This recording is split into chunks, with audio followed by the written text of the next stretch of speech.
कैसे हैं आप सब? स्वागत है आपका अपने YouTube channel study IQ with Kavita ma'am पे। गाइस उम्मीद करती हूँ कि आप लोगों की सीटेट की तैयारी बहुत अच्छे से चल रही होगी और जो सीटेट में जो सब्जेक्टिव आता है 60 मार्क्स का, आज मैं आपके लिए लेकर आई हूँ। जो ज्योग्राफी 6 क्लास की भूगोल जो होता है उसका 6 क्लास का भूगोल का फर्स्ट चैप्टर लेकर आई हूँ। और गाइस आप मेरे इस चैनल को सब्सक्राइब कर लीजिए क्योंकि आपकी सीटेट का सीडीपी विद पेडागोजी और सब्जेक्टिव बहुत अच्छे से इसमें विद एक्सप्लेनेशन और क्वेश्चन प्रैक्टिस के साथ बहुत अच्छे से आपकी तैयारी कराई जाएगी।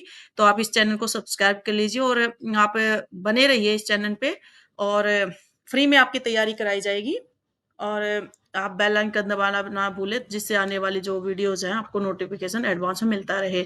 और गाइस मैं आपको जो है 2 से 3 वीडियोस जो है प्रोवाइड करवा दूँगी, तो आप इसको चैनल को सब्सक्राइब ज़रूर कर लें।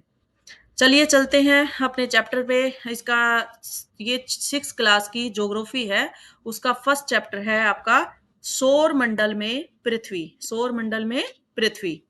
सौर मंडल में पृथ्वी सूर्य के बाद आकाश को देखना अच्छा लगता है। आप देखते होंगे कि जब सूर्यास्त हो जाता है, जब सनसेट हो चुका होता है, तो उस टाइम पे आप जब आकाश में देखते हैं, तब बहुत सारे तारे आपको दिखाई देते हैं, कुछ चमकते हुए दिखाई देते हैं और कुछ ऐसे थोड़े से धुंधले होते हैं।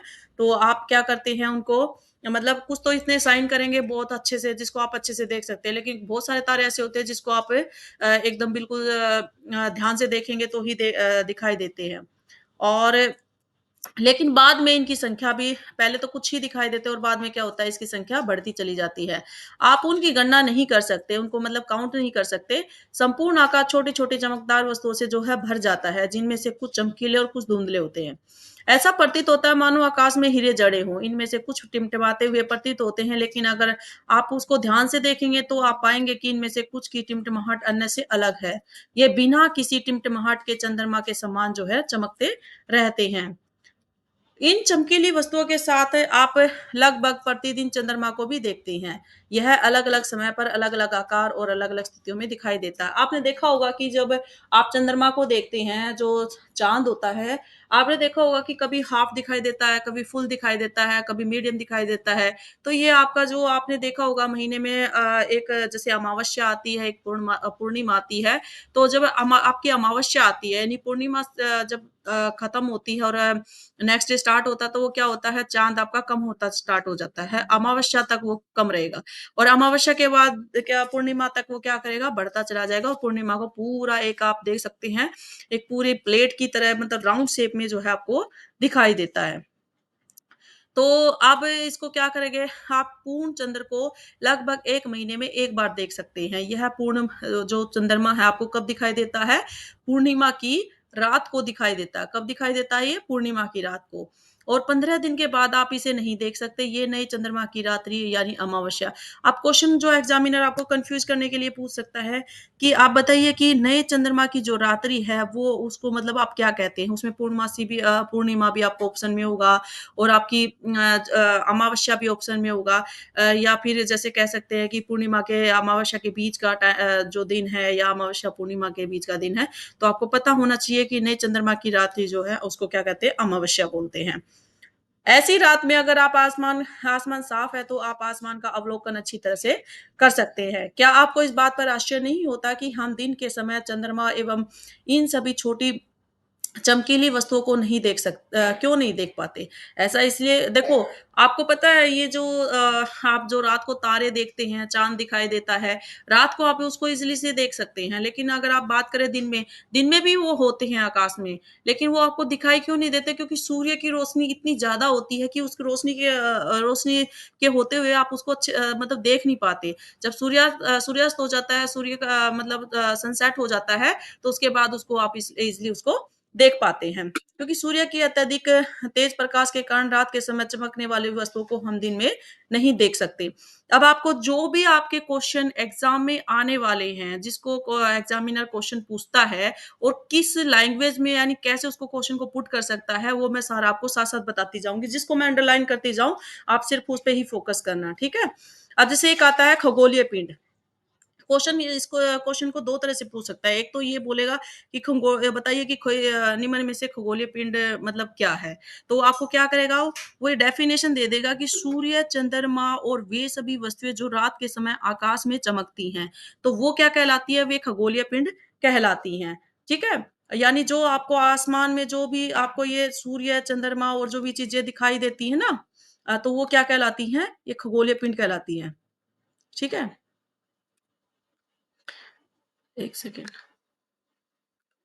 तो ये जितने भी हैं, तो एक क्वेश्चन तो आपका ये बन गया सीधा डायरेक्ट कि खगोलीय पिंड बताइए क्या होता है? तो खगोलीय पिंड क्या होता है? सूर्य, चंद्रमा और वे सभी वस्तुएँ जो रात के समय आसमान में चमकती है, वो क्या कहलाती है? खगोलीय पिंड होता है। और दूसरा ये क्वेश्चन इसी क्वेश्चन को दूसरे अगर लाइव उसमें पूछे वो दूसरे फॉर्म में पूछे, कैसे पूछ सकता है? तो वो क्या करेगा? सूर्य, चंद्रमा और वे सभी वस्तुएँ जो रात के समय आसमान में चमकती हैं, ये आपको ऑप्शन में दे देगा। फिर इसके साथ में आपका दे देगा कि जो अपनी ऊष्मा और प्रकाश जिनका अपना खुद का ऊष्मा और प्रकाश होता है और बहुत बड़ी मात्रा में वो जो है वो ऊर्जा को उत्सर्जित करते हैं। तो वो मतलब बताइए दूसरा ऑप्शन ये दे देगा, तीसरा नक्षत्र का दे देगा, चौथा जैसे किसी और की डेफिनेशन दे देगा और उसमें ऑप्शन में आपको दे देगा जैसे खगोलीय पिंड है मतलब उसकी जो क्वेश्चन पूछा जा रहा है तो उसमें आपको डेफिनेशन क्या करेगा ऑप्शन में दे देगा। और कई बार क्या करता है वो डेफिनेशन देके और ऑप्शन में पूछता है बताइए ये किसकी मतलब किसकी डेफिनेशन है जैसे खगोलीय पिंड की है, तारामंडल की है, आकाशगंगा की है या आपका नक्षत्र मंडल की है। तो इस तरह से आपके क्वेश्चन पुट किए जाते हैं। तो आप इसको क्या करें अंडरलाइन कर लीजिए। जब आप एग्ज़ाम की तैयारी कर रहे हो, तो आप सिर्फ़ जो मैं अंडरलाइन करा रही हूँ उन्हीं को कर लेना, उन्हीं में से आपके क्वेश्चन बनते हैं। कुछ खगोलीय पिंड बड़े आकार वाले तथा गर्म होते हैं, ये गैसों से बने होते हैं और इनके पास अपनी ऊष्मा और प्रकाश होता है, जिसे वे बहुत बड़ी मात्रा में क्या करते हैं, ऊर्जा जो है उत्सर्जित करते हैं। इन खगोलीय पिंडों को हम क्या कहेंगे, तारा कहेंगे। जो ये खगोलीय पिंड क्या हैं, ये तारा हैं और सूर्य भी एक तारा है।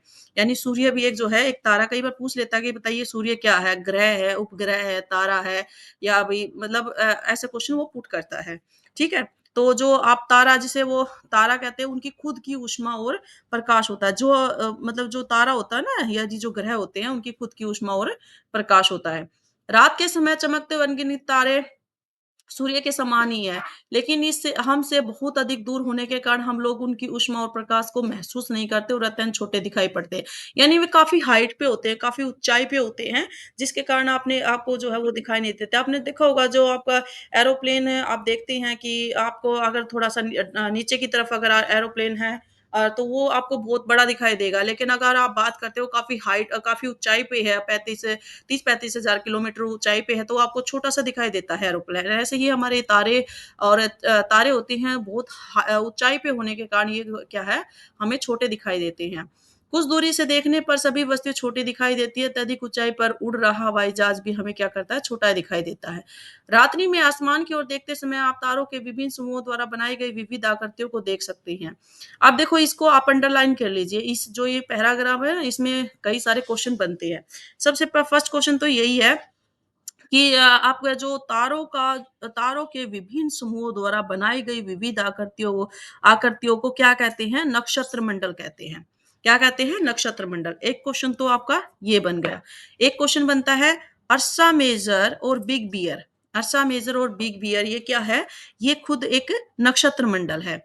और तीसरा क्वेश्चन बनता है जो सप्तऋषि है ना, सप्तऋषि वो तारों का एक 7 तारों का एक समूह होता है। आपको देखा होगा कभी वो आपको एक सीधी लाइन में मिलेंगे, कभी राउंड सर्कल में मिलेंगे, कभी हाफ जैसे होता है ना हाफ उसमें जैसे मून उसमें, तो वो कोई भी शेप में मतलब आपको 7 के 7 जो स्टार्स हैं, 7 तारों का समूह वो एक ही साथ मिलेगा। तो आप वो भी क्या है 7 तारों का समूह जो कि एक नक्षत्र मंडल जो अर्सा मेजर है ना, अर्सा मेजर या बिग बियर उसका एक भाग है, यानी एक भाग है जो सप्तऋषि है। ठीक है? तो आप उसको क्या कर सकते हैं उसकी मदद से भी आप क्या कर सकते हैं इसको जो ध्रुव तारा है ना उसको आप इजीली आप देख सकते हैं। और ये जो ध्रुव तारा है ये आपको क्या करता है पहले अगर प्राचीन समय की बात करें तो ये आपको उत्तर दिशा की जो है डायरेक्शन आपको बताता है। इससे हम पता लगाते थे कि जिस उसमें स्थिति में ये ध्रुव तारा होता है तो आपको पता होता है कि वो उत्तर दिशा है। ठीक है? नेक्स्ट आता है आपको आसमान में और अधिक तारों और ग्रह जो है नक्षत्र मंडल आपको दिखते हैं। प्राचीन समय में लोग रात्रि में दिशा का निर्धारण तारों की सहायता से करते थे और उत्तरी तारा जो है उत्तर दिशा को ये क्वेश्चन बनता है कि उत्तरी तारा होता है उत्तर दिशा को दिखाता है और इसे क्या कहा जाता है? ध्रुव तारा कहा जाता है। वो पूछता था कि जो ध्रुव तारा है वो कौन-सी दिशा को दर्शाता है? यह आसमान में हमेशा एक स्थान पर ही रहता है। हम सप्तऋषि की सहायता से ध्रुव तारे की स्थिति को जान सकते हैं। और यदि सप्तऋषि मंडल के संकेतक तारों को आपस में मिलाते हुए एक काल्पनिक रेखा से खींची जाए और उसे आगे की ओर बढ़ाया जाए तो ध्रुव तारे को हम आराम से उसको देख सकते हैं। कुछ खगोलीय पिंडों में अपना प्रकाश और ऊष्मा नहीं होती, वे तारों के प्रकाश से जो है अपनी यानी आप देखो इसमें इसको इसको थोड़े ध्यान से पढ़ना। ये कहता है कि वो कुछ खगोलीय पिंड जो होते हैं, आपने देखा होगा कि इनका तारों का अपना ऊष्मा और अपनी जो है प्रकाश होती है। लेकिन कुछ खगोलीय पिंड ऐसे होते हैं, जिनकी अपनी ऊष्मा और प्रकाश नहीं होता, तारों के प्रकाश से वो क्या करते हैं, प्रकाशित होते हैं। इनको क्या कहते हैं, ग्रह कहते हैं। क्या कहते हैं? ग्रह। ये अंग्रेजी के प्लैनेट्स यानी अंग्रेजी में आपने पता ही होगा प्लैनेट कहा जाता है। और यहाँ पर क्वेश्चन बनता है कि बताइए जो प्लैनेट है वो कौन-सी भाषा से लिया गया है? तो ये एक पहली तो आ गई ग्रीक भाषा और ग्रीक भाषा के किस शब्द से लिया गया? दूसरा क्वेश्चन तो ये आपका है प्लेनेटाई और तीसरा क्वेश्चन इसी का बनता है कि बताइए ग्रीक भाषा के जो ग्रीक भाषा के शब्द प्लेनेटाई से निकला है, इसका अर्थ क्या है? तो इसका अर्थ है परिभ्रमक या चारों ओर घूमने वाले। तो इसमें ये जितने भी मैंने क्वेश्चन बनाए बताए हैं, तो वो ऐसे ही क्वेश्चन आपसे पुट करता है, ठीक है? अब जो पृथ्वी है आपको पता ही है ये भी एक क्या है? ग्रह है और यह अपना जो संपूर्ण प्रकाश आपको पता ही है जो हमारी सूर्य की जो रोशनी हमारी पृथ्वी पर पड़ती है, तो सारी ऊष्मा और प्रकाश हमारी ये किससे मिलती है? ये भी हमें जो पृथ्वी को जो ऊर्जा और जो ये रोशनी मिलती है, वो किससे मिलती है? सूर्य से मिलती है। और सूर्य भी जो पृथ्वी है ये सबसे नज़दीक का क्या है? तारा है। पृथ्वी को बहुत दूर से अगर हम देखते हैं, तो वो क्या करती है एक चमकती हुई जैसे चंद्रमा दिखाई देता है ना, तो अगर हम चंद्रमा पे जाके अभी आपने देखा होगा चंद्रयान-3 देखा होगा तो आपको वहाँ पे जब वो लैंडिंग कर रहा था और आपने उधर से अगर लाइव देखा हो, तो वो भी एक चमकती हुई जो है हमारी अर्थ जो है एक बॉल की तरह दिखाई दे रही थी। अब आप इस इंडेक्स में आ जाइए सॉरी ये जो बॉक्स दिया हुआ है, बॉक्स को बिल्कुल नहीं छोड़ना क्योंकि इसमें बहुत सारे क्वेश्चन होते हैं और एग्ज़ामिनर क्या करता है एज़ इट इज़ क्वेश्चन इससे उठा लेता है। अब देखो इसमें बॉक्स में क्या दिया हुआ है, इस बॉक्स को डबल टिक कर लिए। इसमें दिया हुआ है देखो बृहस्पति यानी जुपिटर, सैटर्न शनि और यूरेनस यूरेनस जो ये चारों होते हैं ना इसके चारों ओर सबको इतना पता है कि शनि के चारों ओर जो है रिंग्स पाए जाते हैं। लेकिन किसी को ये नहीं पता कि जो आपका जुपिटर और जो यूरेनस है उसके भी मतलब चारों ओर क्या है आपके छल्ले पाए जाते हैं यानी जिसको हम क्या बोलते हैं रिंग्स वगैरह बोलते हैं, ठीक है? तो ये इसको आप याद रखना है, ये क्वेश्चन पूछा गया है। आपको 3 ऑप्शन में दे देगा पूछेगा कि बताइए इनमें से किसमें जो है छल्ले नहीं पाए जाते या फिर आपसे पूछेगा कि बताइए इसमें से किस-किस के छल्ले पाए जाते हैं। ये तीनों ऑप्शन में ये भी होंगे, फिर इसमें एक में दे देगा बृहस्पति, शुक्र और जैसे नेपच्यून दे देगा, तो आपको ये तीनों एग्ज़ैक्ट पता होना चाहिए। शनि को तो सब जानते हैं लेकिन बृहस्पति और यूरेनस का किसी को नहीं पता होता कि इसके भी चारों ओर जो है रिंग्स पाए जाते हैं। और ये छल्ले जो होते हैं विभिन्न पदार्थों के ऐसे इनका छोटे-छोटे पिंडों से बनी जो है पट्टियाँ होती हैं और इन पृथ्वी से इन छल्लों को शक्तिशाली दूरबीन की सहायता से अगर आप देखें जो ये छल्ले जो रिंग्स हैं ये इसको अगर आप देखना चाहते हैं, तो आपकी जो दूरबीन आती है ना जिससे आप उसको आराम से उसको देख सकते हैं। अब आता है आपका ये आपकी एक दिया हुआ है, डायग्राम दी हुई है। तो आप इसमें देखो कैसे कर सकते हैं। देखो, जो ये हेड ऑफ मेंबर कह सकते हैं, जैसे हमारे घर में हमारे दादाजी होते हैं जैसे अगर न्यूक्लियर फैमिली है तो हमारे पापा जी होते हैं हेड ऑफ मेंबर, तो ऐसे ही ये सूर्य है और ये सूर्य क्या है, जितने भी ये प्लैनेट्स हैं, इन सब के क्या है, ये हेड ऑफ मेंबर है और ये क्या है, इसकी जो हमारा सौर मंडल है, उसके बिल्कुल सेंटर में है। सेंटर मतलब केंद्र बिंदु है। और इसके चारों तरफ आप देख सकते हैं इसके सबसे नियर क्या है मरकरी और सेकंड नंबर पे वीनस, थर्ड नंबर पे ये अर्थ आती है, फोर्थ नंबर पे मार्स और इसके मार्स और जुपिटर दोनों के बीच में जो ये क्षुद्र ग्रह जो आपको दिख रहा होगा, ये छोटे-छोटे, छोटे-छोटे ये जो स्टोन्स टाइप सी की जो पट्टी बनाई हुई है, ये क्षुद्र ग्रह। ये क्वेश्चन पूछा गया है कि बताइए जो क्षुद्र ग्रह है वो मतलब किस-किस प्लैनेट के बीच में पाया जाता है? तो आपको पता होना चाहिए जुपिटर और जो मार्स है, इन दोनों के बीच में क्या मिलते हैं? क्षुद्र ग्रह मिलते हैं। और फिर बृहस्पति आता है यानी जुपिटर और सैटर्न और फिर यूरेनस एंड नेपच्यून। तो ये तो आपकी दी हुई। इसमें क्वेश्चन बनता है सबसे पहले तो पूछेगा कि सीरीज़ पूछेगा इसकी। और आपकी सीरीज पूछ सकता है। फिर दूसरा क्वेश्चन बनता है इसमें कि आप बताइए कि आंतरिक ग्रह कौन-से हैं और बाह्य ग्रह कौन-से हैं? आप इस अगर इस डायग्राम को देख सकते हैं, तो आंतरिक देखो आप ये तो बिल्कुल नियर वाले हैं, बिल्कुल इन सर्कल में बिल्कुल भी थोड़ा गैप नहीं है। और जो ये जो आपको देखा होगा बाहरी ग्रह यानी बाहर की तरफ जो ग्रह हैं, यानी ये जो 3 4 ग्रह हैं, ये बाह्य ग्रह हैं। आपने देखा होगा इनके बीच कितना गैप और कितनी थोड़ा-सा डिस्टेंस पे हैं।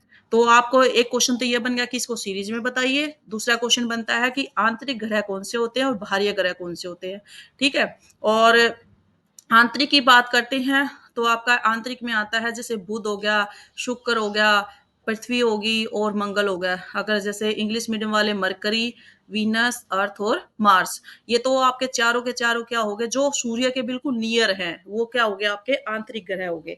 और अगर बाह्य की बात करें तो जुपिटर, सैटर्न, यूरेनस और नेपच्यून ये क्या है आपके बाह्य ग्रह हो गए। ये 3 क्वेश्चन बन गए। अब चौथा जो क्वेश्चन बनता है वो ये बनता है कि आप बताइए कि सबसे बड़ा ग्रह कौन-सा है? ये सबको पता है कि जुपिटर है वो सबसे बड़ा जो है ग्रह है, ठीक है? और इसमें एक ये बनता है कि बताइए ऐसे कौन से ग्रह हैं जो चट्टानों से बने होते हैं? चट्टानों से जो ये आंतरिक ग्रह है ना, ये दिया हुआ है जैसे बुध है, आपका वीनस पे मार्स और अर्थ जो चारों ग्रह हैं, ये हमारी ये किससे बने हुए हैं?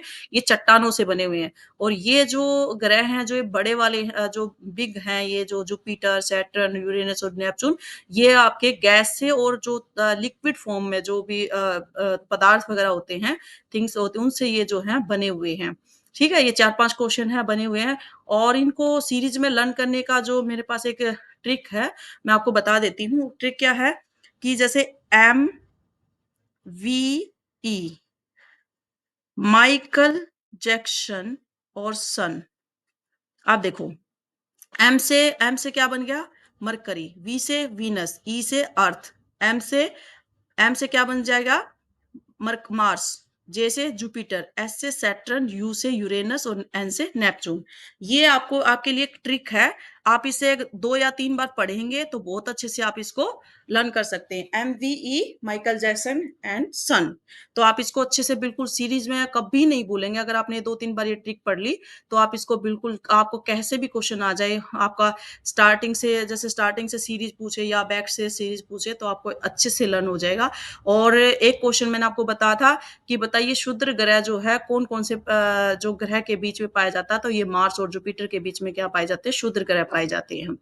अब इसमें से कुछ क्वेश्चन आते हैं, इसमें से क्या है, सबसे पहले मैं बता चुकी हूँ कि आंतरिक ग्रह कौन से होते हैं और बाह्य कौन से होते हैं। आंतरिक वाले चट्टानों से बने होते हैं और बाह्य क्या है, गैस और तरल पदार्थों से बने होते हैं। ये तो होगी इनकी ग्रहों की बात। अब एक क्वेश्चन ये बनता है कि सबसे ज़्यादा चंद्रमा किसके पास है? ठीक है? कौन-सा ग्रह है जिसके सबसे ज़्यादा चंद्रमा? तो ये किसके सबसे बड़ा कौन? बृहस्पति। और जो सबसे बड़ा होगा तो ग्रह भी उसके चंद्रमा भी सबसे ज़्यादा होंगे। तो सबसे ज़्यादा चंद्रमा किसके पास है? तो ये सबसे ज़्यादा चंद्रमा हो गए आपके इसके बृहस्पति के पास, ठीक है? दूसरा क्वेश्चन ये बनता है कि बताइए निम्न में से कौन-सा ग्रह जो है सबसे परिक्रमण और घूर्णन का मतलब क्या होता है? देखो, आप एक बॉल है, बॉल को उँगली पे घुमाते हैं। आपने ग्लोब देखा ना ग्लोब? अगर ग्लोब उस जिस पे आप स्टैंड होता है, उसी पे अगर वो घूम रहा है, तो वो उसका घूर्णन हो गया, यानी उसके ऊपर वो घूम रहा है। अगर आप उस ग्लोब के चारों ओर कोई चीज़ घुमा रहे हैं, तो वो परिक्रमण हो गया। तो वही बात कह रहा है कि जो नेपच्यून है, ये परिक्रमण में एक यानी उसके चारों तरफ घूमने में 164 साल का जो है वो टाइम लेता है, ठीक है? सबसे ज़्यादा। और अगर सबसे कम की बात करते हैं, जो घूमने में सबसे कम टाइम जो लेता है, वो कौन-सा लेता है आपका बुध ग्रह। जो बुध ग्रह है वो 88 दिन में है जो है वो सबसे ज़्यादा मतलब 88 दिन ही लेता है परिक्रमण में, ठीक है? और बाकी तो मैं आपको सारा एक्सप्लेन कर चुकी हूँ। अब मैंने आपको टेबल करवाई है ना, उस टेबल के बाद अब आप चलते हैं, आप उस टेबल को बहुत अच्छे से कर लेना। अब इसके नेक्स्ट आता है, आसमान में दिखने वाला चंद्रमा एक उपग्रह है और ये है हमारी पृथ्वी का सहचर है और इसके चारों ओर चक्कर लगाता है। जो ये चंद्रमा है, जो चाँद है, ये क्या करता है पृथ्वी के चारों ओर चक्कर लगाता है। हमारी पृथ्वी के समान 7 अन्य ग्रह हैं, जो सूर्य से प्रकाश और जो है ऊष्मा प्राप्त करते हैं। और उनमें से कुछ के पास तो अपना खुद के चंद्रमा भी है, जो मैंने टेबल में आपको एक्सप्लेन किया है ना, तो आप उस टेबल को बहुत अच्छे से कर लेना। अब आप चलते हैं, ये जो बॉक्स हैं, इनमें से क्वेश्चन बनते हैं बहुत सारे। आप इनको अच्छे से कर लेना, इसको आप डबल टिक करके चलना, जितने बॉक्स को बिल्कुल नहीं छोड़ना, क्योंकि इसमें से क्वेश्चन आता ही आता है, ठीक है? अब देखो पौराणिक रोमन कहानियों में सोल, अब ये पूछेगा कि बताइए कि सोल जो है वो मतलब किसका देवता है? तो सोल किसका देवता है? ये है सूर्य का। सूर्य देवता को जो है सोल कहा जाता है। सौर शब्द, अब ये सौर शब्द का अर्थ आपको पता है, जो सौर मंडल है, वो किससे संबंधित है? ये सूर्य के परिवार को सौर मंडल कहा जाता है। सूर्य का परिवार कौन-सा है? इसमें कह रहा है कि सूर्य का परिवार, सिर्फ सूर्य का परिवार कौन-सा है? जो आपने ये देखे थे ना, ये प्लैनेट्स वगैरह देखे थे और जिसके जितने भी आपके, ये सारा मिला के क्या है आपके सौर मंडल है। और सौर शब्द आपने देखा होगा कि सौर मंडल में आपके क्या-क्या चीज़ें आती हैं। आपका जैसे सूर्य आ गया, आपके जितने भी ये प्लैनेट्स आ गए, आपके जो उपग्रह वगैरह हैं और जो आपके खगोलीय पिंड, जो छोटे, जो मैंने आपको बताया था ना, जो मार्स और जुपिटर के बीच की जो क्षुद्र ग्रह पट्टी वगैरह, ये सारा आपका सौर मंडल है, यानी सूर्य का परिवार है। ठीक है? अब दूसरा दूसरा बॉक्स देखिए, इसमें आपका दूसरे बॉक्स में दी गई है, जैसे आपका ये इसमें एक शब्द दिया गया है ज्योग्राफी। क्या दिया गया है? ज्योग्राफी शब्द। ये नहीं, ये ज्योग्राफी शब्द अंग्रेजी भाषा का शब्द है, लेकिन ये लिया कहाँ से गया है? ग्रीक भाषा से लिया गया। एक आपका क्षुद्र नक्षत्र मंडल भी पढ़ा था ना, वो ग्रीक भाषा से लिया गया था। तो ये भी ग्रीक भाषा से लिया गया है और इसका अर्थ क्या होता है? इसकी मीनिंग की बात करते हैं, तो पृथ्वी का विवरण करना, यानी पृथ्वी का एक्सप्लेनेशन करना कि पृथ्वी पर क्या-क्या चीज़ अवेलेबल है, क्या-क्या चीज़ है, किस तरह से पृथ्वी बनी है, कैसे क्या, आप आगे पढ़ोगे ना पृथ्वी की अंदर की, वो भी पढ़ोगे इसके अंदर, जैसे कितनी इसकी परतें हैं, लेयर होती है ना इसमें, जैसे आपने उसका देखा ना, इसकी आप देखते हैं, उसकी एक फ्रूट आता है, उसकी लेयर पर लेयर देखते हैं, तो उस कौन-सा फ्रूट होता है वो?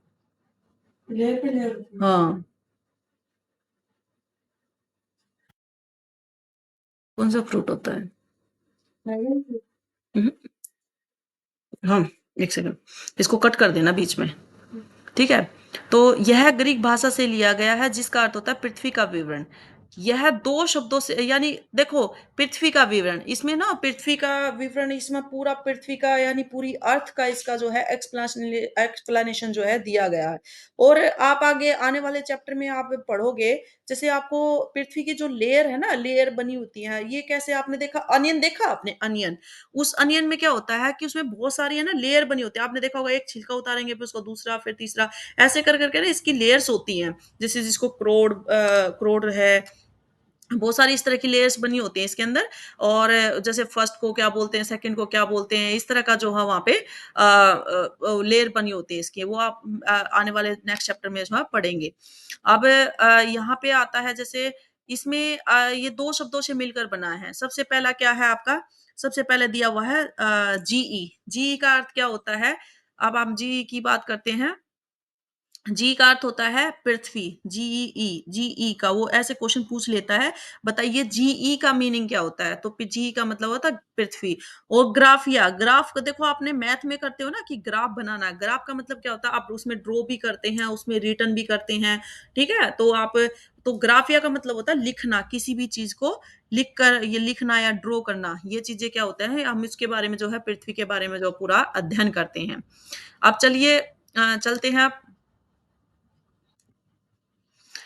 सौरमंडल। अब हम सौरमंडल के बारे में पढ़ेंगे कि सौरमंडल होता क्या है? अब हम सौरमंडल के बारे में पढ़ेंगे कि सौरमंडल होता क्या है, सौरमंडल के विषय में। तो सूर्य 8 ग्रह, उपग्रह और कुछ अन्य खगोलीय पिंड और उल्का पिंड मिलकर क्या करते हैं, सौरमंडल का निर्माण करते हैं। उसे हम सौर परिवार का नाम देते हैं और इसके मुखिया को मैंने स्टार्टिंग में ही बताया था, जो इसका हेड ऑफ मेंबर किसको कहा जाता है, सूर्य को कहा जाता है। सूर्य क्या होता है? सूर्य सौरमंडल के केंद्र में स्थित है, सेंटर में आता है, जो हमने स्टार्टिंग में किया था। यह बहुत बड़ा है और अत्यधिक गैसों से बना हुआ है। किससे बना हुआ है? गैसों से बना हुआ है।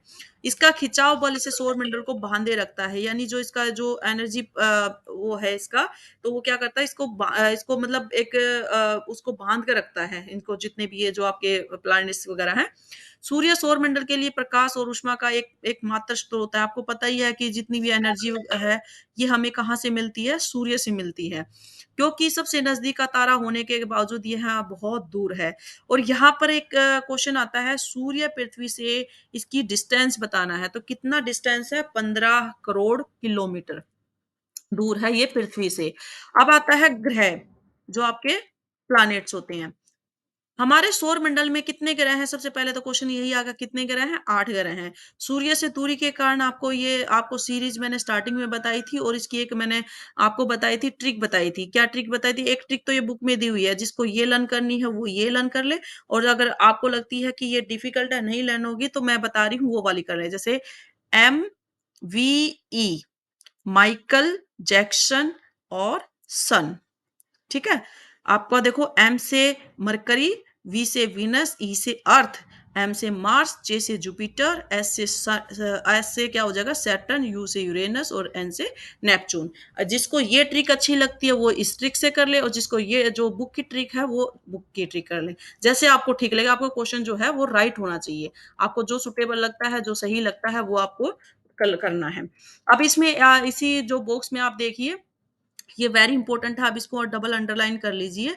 इसमें क्या दिया हुआ है कि जैसे जीईओ का इसका अगर फुल वो दिया हुआ है, तो इसको क्या करेगा, वो मैच द फॉलोइंग में दे सकता है। जैसे ये लोजी, मैट्री, आइड, ये क्या करेगा, एक साइड में लिख देगा, और मैच द फॉलोइंग में आपके जो ये मीनिंग दिया हुआ है कि लोजी का मीनिंग बताइए। देखो, आपको एक बात बताती हूँ, जहां पर भी एल LOGY, जहां पर भी लॉजिक वर्ड होगा ना, इसका मतलब होता है स्टडी। किसी भी चीज के जो जिसके बारे में पूछ रखा है, किसी भी चीज का स्टडी करना, तो उसको बोलते हैं लॉजी। तो अब यहाँ पे किसकी बात हो रही है? जीईओ, यानी जीई का मतलब क्या था? अर्थ है, अर्थ के बारे में बात हो रही है। तो ये लॉजी जो है किसका? अर्थ, स्टडी ऑफ अर्थ, यानी पृथ्वी का अध्ययन की बात कर रहा है। और मैट्री, देखो इसको लर्न करने का जो एक अगर सिंपल ट्रिक की बात करते हैं, मैं से मैट्री, मैं से मेजरमेंट। ठीक है? तो पृथ्वी का मेजरमेंट करने के लिए हम किस वर्ड का यूज करते हैं? मैट्रिया का। और ऑइड होता है पृथ्वी के आकार के अनुरूप है, यानी उसका जो साइज वगैरह है उसकी बात करता है। ठीक है? इसको इसको मैच द फॉलोइंग में ये आता है, तो आप इसको अच्छे से लर्न कर लेना। अब नेक्स्ट आता है, ये आपने इसके नीचे का ही बॉक्स देखिए, तो यहाँ पर दिया हुआ खगोलीय पिंडों और उनकी गति के संबंध में जो अध्ययन किया जाता है। भी आपको ये जितने भी प्लैनेट्स हैं, जितने भी ये ग्रह हैं, इनके बारे में कैसे पता चलता है? कौन बताता है आपको? तो इसका जो भी अध्ययन करता है, अध्ययन करने वाले को हम क्या कहते हैं? खगोल शास्त्री। और आर्यभट्ट एक ऐसे खगोल शास्त्री थे, जिन्होंने क्या बताया था कि सभी ग्रह और चंद्रमा परिवर्ती सूर्य के प्रकाश के कारण चमकते हैं। ये किसने बताया था हमें? ये बताया था आर्यभट्ट ने। अब नेक्स्ट आता है, सौर मंडल के सभी 8 ग्रह एक निश्चित पथ पर सूर्य का चक्कर लगाते हैं। और ये देखिए, क्वेश्चन आया हुआ है कि ये चक्कर कैसे लगाते हैं, इसके मतलब किस रास्ते पर कैसे करते हैं, कैसे फैले हुए हैं? दीर्घ वृत्ताकार में। ये आप बिल्कुल सर्कल कर लीजिए कि ये दीर्घ वृत्ताकार में जो है फैले हुए हैं, और इन्हें क्या कहता है? कक्षा कहा जाता है। बुध सूर्य के सबसे नजदीक है और अपनी कक्षा में चारों ओर एक चक्कर लगाने में केवल 88 दिन लगाता है। ठीक है? जो बुध है वो सबसे कम टाइम लगाता है उसको चारों ओर घूमने में। सूर्य को पृथ्वी का जुड़वा ग्रह कहा जाता है, इसको इसकी सिस्टर भी बोला जाता है, क्योंकि ये दिखने में क्या है? सेम टू सेम बिल्कुल अर्थ जैसा है। कौन? शुक्र। क्योंकि इसका आकार और आकृति लगभग क्या है, पृथ्वी के समान है। अब ये जो पहला ग्राफ है, आप इसको बिल्कुल अच्छे से ल करना, क्योंकि इसमें से क्वेश्चन आया हुआ है कि प्लूटो जो था ना, वो भी एक ग्रह माना जाता, पहले 9 होते थे ना, तो प्लूटो एक ग्रह माना जाता था। बट जो अंतर्राष्ट्रीय जो इंटरनेशनल खगोलीय जो संगठन है, उन्होंने अगस्त 2006 में यह निर्णय लिया कि जो कुछ समय पहले जितने भी खोजे हुए खगोलीय पिंड थे, क्या नाम था उसका खगोलीय पिंड का? 2003 यूबी 313 यानी सीरस, और प्लूटो जो है ये बोने ग्रह कहे जाते थे। क्या कहे जाते थे? बोने ग्रह। इसमें से क्वेश्चन आया हुआ पूछा गया है कि इसमें से बताइए बोना ग्रह कौन सा है, यानी सीरस कौन सा, और कब उसको जो है उसमें से निकाला गया था, इसको कौन सी बैठक हुई थी? 2006। अब नेक्स्ट आता है, अब इसमें एक ये बॉक्स और देखिए कि हमारे सबसे पहले तो ये है कि जो प्रकाश की गति है वो कितनी है? 3 लाख किलोमीटर प्रति सेकंड। कितनी है? 3 लाख किलोमीटर प्रति सेकंड है। लेकिन अगर हम सूर्य के प्रकाश की बात करें, यानी इतनी स्पीड होने के बावजूद भी सूर्य के प्रकाश को पृथ्वी तक आने में 8 मिनट का टाइम लगता है। कितने मिनट का? ये क्वेश्चन पूछा गया है कि बताइए कि कितना समय लगता है सूर्य के प्रकाश को पृथ्वी तक आने में? 8 मिनट का समय लगता है। अब आती है पृथ्वी। पृथ्वी क्या है? सूर्य से दूरी के का हिसाब से पृथ्वी कौन-सा ग्रह है? तीसरा ग्रह। पहला तो क्वेश्चन यही है, अगर हम डिस्टेंस से सूर्य से डिस्टेंस देखें, तो ये नंबर आता है इसका 3rd, लेकिन आकार की बात करें, साइज़ की बात करें तो 5वां ग्रह है। ये 2 क्वेश्चन अलग-अलग हैं, इसको ध्यान से करना। यह ध्रुवों के पास थोड़ी चपटी है और इसी कारण से इसके आकार को भू-आप कहा जाता है। क्या कहा जाता है? भू-आप को पता ही है, पृथ्वी पृथ्वी क्या है? भू-आब यानी भूमि, हम भूमि बोलते हैं ना, इसका अर्थ होता है पृथ्वी के समान आकार। जीवन के आपको पता है, आपके जो आप पृथ्वी पे रहते हैं, आप इस पे यानी अर्थ पे आप रह रहे हैं, यहाँ पे आपको पता है जितनी जीवन के लिए अनुकूल चीज़ें होती हैं, आपका जैसे यहाँ एनवायरनमेंट है, एयर है, आपको रहने के लिए जो भी ऑक्सीजन है, पानी है, ये सब कुछ फैसिलिटीज़ हमें इस पे जो है पृथ्वी पर मिली हुई है। तो आपको यहाँ पर यही दिया हुआ है कि जीवन के लिए अनुकूल परिस्थितियाँ केवल पृथ्वी पर ही पाई जाती हैं। पृथ्वी न तो ज़्यादा गर्म है और न ही ज़्यादा ठंडी है, और यहाँ पानी और वायु उपस्थित है, जो हमारे जीवन के लिए अत्यधिक आवश्यक है। ना तो आप ज़्यादा बिल्कुल जहाँ बर्फ ही बर्फ हो वहाँ सर्वाइव कर सकते हैं, और ना ही इतनी है कि जहाँ पे बिल्कुल ही मतलब इतना गर्म हो कि वहाँ रहना मुश्किल हो। तो ये दोनों ही चीज़ें हमारी पृथ्वी पर नहीं है। यहाँ पानी और वायु उपस्थित है, जो हमारे जीवन के लिए आवश्यक है। वायु में जीवन के लिए आवश्यक जो गैसें होती हैं, जैसे ऑक्सीजन वगैरह है, वो सब इस पे पाई जाती है। इन्हीं कारणों से पृथ्वी सौरमंडल का सबसे अद्भुत ग्रह कहा जाता है। ये क्वेश्चन भी आया हुआ है कि पृथ्वी क्या है? एक अद्भुत ग्रह है, क्योंकि इस पे रहने की सारी जो भी हमें बेसिक रिक्वायरमेंट होती हैं, वो सब कुछ इसमें हमारी पृथ्वी पर मिलती है। अगर हम बात करें अंतरिक्ष देखने में, पृथ्वी जो है क्योंकि इसमें पानी की अधिकता के कारण आपने पता ही होगा कि इसके जो अर्थ है, इसके 2/3 हिस्से पर पानी ही पाया जाता है। तो इसीलिए इसको नीला ग्रह कहा जाता है। पानी का आपको पता ही होगा कि आकाश के रिफ्लेक्ट के कारण क्या है, पानी का रंग कैसा दिखता है? ब्लू दिखाई देता है, और हमारी अर्थ पे पानी की मतलब 2/3 सतह जो है पानी से ढका हुआ है, तो इस कारण से इसको क्या कहा जाता है? नीला ग्रह भी कहा जाता है। अब यहाँ बॉक्स की तरफ देखिए, जो नील आर्मस्ट्रांग थे वो पहले व्यक्ति थे जिन्होंने चंद्रमा पर कदम रखा था। सबसे पहले तो क्वेश्चन यही आता है, और कब रखा था? अब पहले क्या पूछता था कि चंद्रमा पर कदम रखने वाला पहला व्यक्ति कौन था? वो तो नील आर्मस्ट्रांग था। पर अब वो पूछता कि उसने कदम कब रखा था? तो 20 जुलाई 1969 में, यानी 20 जुलाई 1969 में उसने जो है कदम रखा था पहली बार चंद्रमा पे। अब आता है चंद्रमा। चंद्रमा हमारी पृथ्वी के पास कौन-सा उपग्रह है? उपग्रह तो एक ही है, चंद्रमा, और इसका व्यास पृथ्वी के अगर व्यास की बात करें तो केवल 1/4 है। ये क्वेश्चन भी पूछा जाता है कि बताइए चंद्रमा का व्यास पृथ्वी के व्यास से कितना है? तो कितना है? 1/4। यह इतना बड़ा इसलिए प्रतीत होता है क्योंकि यह हमारे ग्रह से अन्य खगोलीय पिंडों की अपेक्षा काफ़ी नज़दीक है। एक ये क्वेश्चन पूछा गया था कि बताइए कि यह पृथ्वी से चंद्रमा की दूरी कितनी है? कितनी दूरी है? 3,84,400 किलोमीटर जो है इसकी दूरी है। अब आप पृथ्वी से सूर्य और चंद्रमा की दूरियों की जो है हम मतलब अगर आप कंपैरिज़न कर सकते हैं। आपको पता ही है सूर्य की पृथ्वी से दूरी कितनी थी? 15 करोड़ किलोमीटर। वो 15 करोड़ थी, और ये 3 लाख, यानी सूर्य जो है चंद्रमा से मतलब पृथ्वी से ज़्यादा दूर है। अब आता है, आप बॉक्स में देखिए उपग्रह। एक खगोलीय पिंड है जो ग्रहों के चारों ओर उसकी उसी प्रकार चक्कर लगाता है जैसे सूर्य के चारों ओर मतलब चक्कर लगाते हैं। जो उपग्रह होते हैं ना, वो क्या करते हैं खगोलीय पिंड की तरह होते हैं। ये जो है ग्रह के चारों ओर जो ग्रह आपने देखे थे ना प्लैनेट्स हैं, उनके चारों ओर ऐसे चक्कर लगाते हैं जैसे सूर्य के चारों ओर ये जितने भी ग्रह लगाते हैं वो लगाते हैं ना, तो उपग्रह उन ग्रह के चारों ओर चक्कर लगाते हैं, इसका मतलब ये है। अब आता है इसमें से क्वेश्चन बनाया गया है कि बताइए मानव निर्मित निम्न में से मानव निर्मित उपग्रह कौन से होते हैं? तो मानव निर्मित कौन से होते हैं? जो मानव ने यानी मनुष्य ने उसको बनाया है, ठीक है? इसको आर्टिफिशियल जो उपग्रह भी बोल सकते हैं और इसको क्या किया जाता है आपकी जो अर्थ है ना उसकी कक्षा में जाकर इसको फिट किया जाता है। जैसे आपने अभी देखा होगा आपका ये जो चंद्रयान 3 गया था, गगनयान गया है, ये रॉकेट के थ्रू आपने रॉकेट में फिट किया था और यहाँ से जो है अर्थ से उसको उसके ब्लास्ट करके क्या किया था रॉकेट की तरफ इसको मतलब रॉकेट में इसको ऊपर पहुँचाया था और उसके बाद इसके जो मतलब टाइम टू टाइम इसके पार्ट्स जो है अलग करता चला गया था और उसको फिर उसकी कक्षा में ऐसे फिट करते हैं इसको, ठीक है? ये देखो आप देख सकते हैं कैसे इसको फिट किया गया है। ये रॉकेट का परीक्षण यानी यहाँ से अर्थ से ये जो रॉकेट गया है और फिर यहाँ से इसको अलग किया गया है। ये सेकंड उसमें पिक में देख सकते हैं और थर्ड पिक में ये जो है उसकी कक्षा में उसको उसको एंटर कराया गया है। ठीक है? और आपको जो लर्न करने का है वो ये है कि आपके जो भारतीय उपग्रह कौन-कौन से हैं? भारतीय उपग्रह कौन-कौन से हैं? ठीक है? भारतीय कौन-कौन से हैं?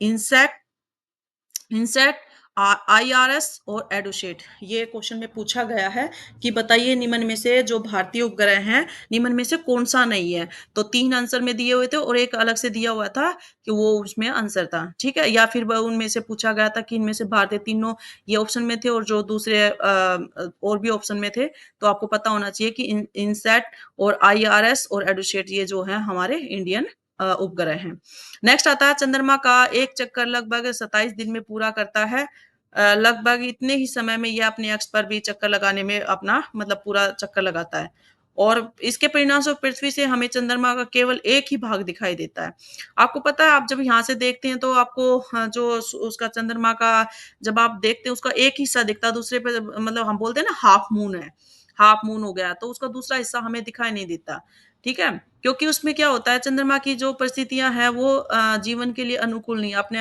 गगनयान जो अब चंद्रयान 3 गया था आपने लाइव देखा हो जिस बच्चों ने उसमें देखा होगा गड्ढे से जब वो लैंडिंग कर रहा था तो वहां पर देखा होगा कि एक गड्ढे से और मैदान और इस तरह से मतलब वहां पे पर्वत वगैरह थे वहां पे इस तरह की कोई अभी उसने काफी रिसर्च मतलब रिसर्च वगैरह वहां पे की गई है देखते हैं अभी आगे क्या लाइफ में मतलब चंद्रमा पे क्या क्या और चीजें अवेलेबल हो सकती हैं पूर्णिमा के दिन चंद्रमा पे आपने देखा होगा ना कभी आप पूर्णिमा पे पूरा जब पूर्णिमा के दिन जब पूरा चांद होता है तो आप ध्यान से देखना उस पे ना एक छाया छाया सी दिखाई देती है ठीक है तो वो क्या है कि वो छाया यही होती है जो चंद्रमा के जो गड्ढे वगैरह दिखाई देते हैं अब आता है क्षुद्र ग्रह क्षुद्र ग्रह क्या होता है जैसे ये आप पिक्चर में देख सकते हैं इस तरह का एक स्टोन टाइप का होता है तारों ग्रहों और उपग्रहों के अतिरिक्त असंख्य छोटे पिंड भी सूर्य के चारों ओर चक्कर लगाते हैं जो आपने देखा था ना क्षुद्र ग्रह कौन से थे जो उसमें वो बताया था ना उसके बीच में जो चक्कर लगाते वो एक पट्टी सी बनी हुई है इन पिंडों को हम क्या कहते हैं क्षुद्र ग्रह कहते हैं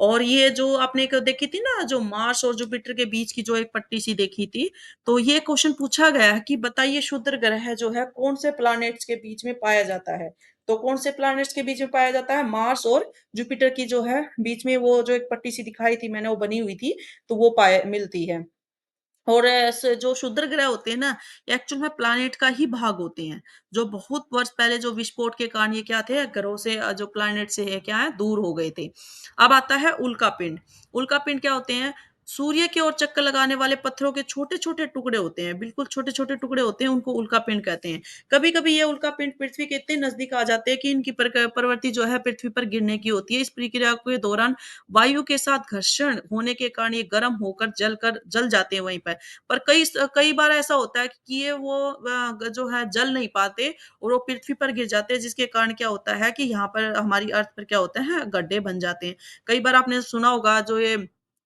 ये जो खगोल शास्त्री वगैरह बताते हैं ना कि एक उल्का पिंड जो है पृथ्वी की तरफ दौड़ता बिल्कुल बिल्कुल बहुत नजदीक आ चुका है ये कभी भी वहां गिर सकता है तो ये वही है आपने तारों वाले खुले आकाश में एक ओर से दूसरी ओर तक फैली चौड़ी पट्टी, सफ़ेद पट्टी देखी होगी। आप कई बार देखते हो आकाश में आप कई बार क्या होता है मतलब आस-पास बहुत सारे स्टार्स होते हैं और एक व्हाइट सी पट्टी होती है, उसे हम क्या कहते हैं मिल्की वे बोलते हैं। क्या कहते हैं? मिल्की वे होती है वो। और ये क्या करती है, ये जो मिल्की वे होती है ना, ये मतलब जो सौर मंडल है उसका एक भाग होती है। कई बार को एग्ज़ामिनर क्या करता है, यही क्वेश्चन पूछ लेता है कि बताइए कि स्मॉल से छोटे से बड़े में या बड़े से छोटे में। देखो, अब अगर सीरीज़ की बात करते हैं तो सबसे पहले क्या आता है कि हमारा यूनिवर्स आता है, यानी जिसको हम ब्रह्मांड बोलते हैं।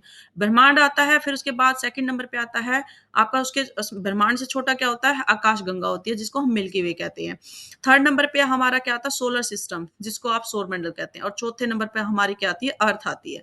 तो ये एक सीरीज होती है, तो आपको इसको भी पता होना चाहिए कि आपका बड़े से छोटा और छोटे से बड़ा क्या होता है, ठीक है। प्राचीन काल में अगर हम बात करें तो एक कल्पना कर सकते हैं प्रकाश की एक बहती हुई नदी। आपने देखा हो कभी जो रिवर है, रिवर को बहते हुए देखा आपने कभी? एक अगर हम दूर से देखते तो ऐसा लगता है जैसे एक बिल्कुल एक व्हाइट सी जो है वो मतलब पानी जो है बहता जा रहा है। तो उससे इसकी जो है इसका नाम उसी के नाम पर इसका आकाशगंगा पड़ा था। यानी आकाश गंगा, आकाश में जो एक सफ़ेद पट्टी यानी गंगा की तरह जो है दिखाई देती है। और आकाश गंगा होता क्या है? ये जितने भी आकाश में तारे होते हैं, बादल होते हैं और गैस होती है, उसकी एक प्रणाली होती है, उसकी एक श्रृंखला सी बनी होती है। ठीक है? ये आपको आकाश गंगा, ये जो मिल्की वे है इसका है, जितने भी तारे, बादल और गैस होते हैं उसकी एक श्रृंखला सी होती है। इस प्रकार की लाखों आकाश गंगाएँ मिलकर क्या बनाती हैं? एक यूनिवर्स का निर्माण करती है। आपको बड़े से छोटा पहले अर्थ आ गई, फिर सोलर सिस्टम आ गया यानी सौरमंडल आ गया, फिर थर्ड नंबर पे आपका मिल्की वे यानी आकाशगंगा आ गया, और आकाशगंगा के बाद ये यूनिवर्स ब्रह्मांड बन गया। ब्रह्मांड की विशालता की कल्पना करना अत्यधिक कठिन है। वैज्ञानिक अभी भी इसके बारे में बहुत अधिक जानकारी एकत्रित करने में जुटे हुए हैं, यानी लगे हुए हैं कि भई ये जो मिल्की वे है ये मतलब किस तरह से कैसे वो होती है। तो अभी और भी जो है इसके बारे में नॉलेज जो है मतलब पाना बाकी है। इसके आकार के संबंध में अगर कोई जानकारी नहीं है, लेकिन फिर भी हम जानते हैं कि हम सभी इसी ब्रह्मांड का हिस्सा है। सबसे बड़ा क्या, जैसे हमारे घर में होते हैं ना, दादाजी होते हैं, फिर पापा होते हैं, फिर जैसे मतलब बच्चे होते हैं, तो इसी तरह से इसका ये है कि आप जैसे ब्रह्मांड है, सबसे बड़ा है, आकाशगंगा है, फिर सौरमंडल है और फिर पृथ्वी है।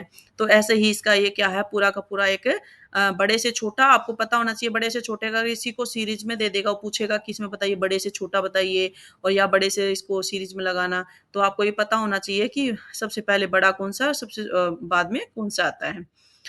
थैंक यू गाइज़, अगर आपको ये मेरी वीडियो पसंद आ रही हो और आपको एक्सप्लेनेशन बहुत अच्छे से समझ आ रही हो, आपको एक बार ये वीडियो देख लिया और एक बार आपने सेल्फ रीडिंग कर लिया ना, उसके बाद आप एक भी क्वेश्चन नहीं भूलेंगे, क्योंकि इसमें से जितने भी क्वेश्चन बनते थे मैंने साथ-साथ अंडरलाइन करवा दिए हैं, और जैसे क्वेश्चन एग्ज़ामिनर पुट कर सकता है वैसे ही मैंने इसमें जो है क्वेश्चन पुट किए हैं। ठीक है? और अगर आपको लगता है कि इससे आपकी अच्छे से तैयारी हो रही है, तो चैनल को सब्सक्राइब कर लीजिए और साथ में बेल आइकन दबाना ना भूलें, जिससे आने वाली वीडियो का भी नोटिफ़िकेशन आपको मिलता रहे। और गाइज़ इससे आपके एग्ज़ाम से पहले पूरी आपकी सब्जेक्टिव जो 60 मार्क्स का आता है वो बिल्कुल अच्छे से इसी चैनल पे आपको अच्छे से प्रोवाइड करवा दिया जाएगा। और कोशिश रहेगी कि आपकी मतलब 2 से 3 वीडियो 1 दिन में जो है डाल दी जाए, जिससे कि आपकी तैयारी बहुत अच्छे से हो जाए। और इसके बाद मैं आपको जो है उसकी तैयारी उसकी क्वेश्चनों की भी प्रैक्टिस कराऊँगी। जल्दी से जल्दी आपका सिलेबस कवर करा के और उसके बाद आपको क्वेश्चनों की प्रैक्टिस कराऊँगी, जिससे आप अपने उसके एग्ज़ाम की जो प्रिपरेशन आपने की है, तैयारी की है, उसको जान सकते हैं, मतलब जान लें कि भई आपकी तैयारी कहाँ तक हुई है। और आपको इस पे सीडीपी जो सीटेट में आती है, सीडीपी प्लस आपकी पेडागोजी भी इसी चैनल पे करवाई जाएगी। तो आपका सब्जेक्टिव प्लस पेडागोजी दोनों ही साथ-साथ आपका पैरेलल में चलेंगे, ठीक है? और आप इस चैनल को सब्सक्राइब करना ना भूलें, जिससे आपको तैयारी बहुत अच्छे से आपकी फ्री में तैयारी हो जाएगी। Thank you guys.